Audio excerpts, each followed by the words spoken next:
Noor was an intelligent and courageous girl.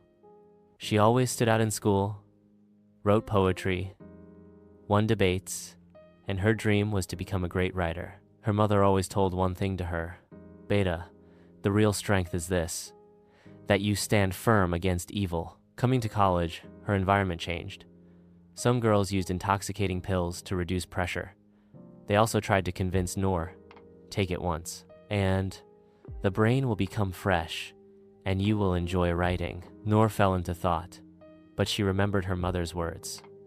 Son, the real strength is that you stand firm in the face of evil. Noor clearly refused, and her energy. He devoted himself to studying and creating. He wrote a novel, Light in the Darkness, which was a powerful message against addiction. This novel became so famous that he was awarded a major literary award.